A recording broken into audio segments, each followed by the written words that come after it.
था जेहान, तुम सही सलामत हो, अल्लाह का शुक्र है। घर पर भी सब परेशान बैठे हैं। जैसे ही फोन के सिग्नल आते हैं सबसे पहले उनको कॉल करनी होगी। ठीक है भाई। मेरा शेर भाई।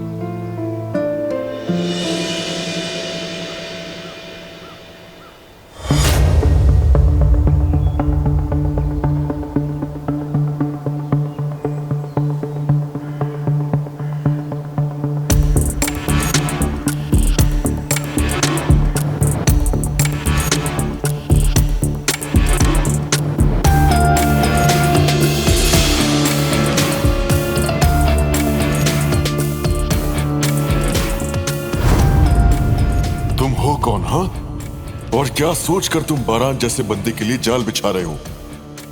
कितनी बार समझाया था, समझ नहीं आता तुम्हें? मगर तुम्हारे दिमाग में कोई बात नहीं बैठती। क्या सोचा था कि बारान के ट्रक में स्मगलिंग करोगे और उसे इस बात का अंदाजा भी नहीं होगा? दरअसल सब ठीक जा रहा था बाबा। तुम्हें क्या लगता है कि हसन को अपनी तरफ करके तुम्हारा काम आसानी से मुकम्मल हो जाएगा? बारान ज़हीन आदमी है, तहकीक की उसने, और आहिस्ता आहिस्ता करके वो तुम्हारे बंदे तक पहुंच गया। शुक्र करो कि मैं मौजूद हूं यहाँ। अगर मैं भी शमूस की तरह ये कह दूं कि बेटे बड़े हो गए और सब कुछ बच्चों को सौंप दूं, तो मेरा भी उसी की तरह अंजाम होगा। हाय शमूस, क्या क्या नहीं झेला हमने उसके चक्कर में।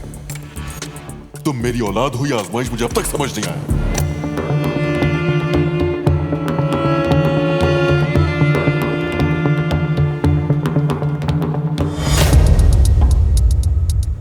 अपना हाथ आगे करो, जल्दी। बाबा वैसा नहीं होगा, मुझे क्या मालूम था कि सब बिगड़ जाएगा। तुम्हारी वजह से सब कुछ तबाह हो गया। हाथ आगे करो जल्दी, सुनाई नहीं दे रहा तुम्हें? जल्दी करो।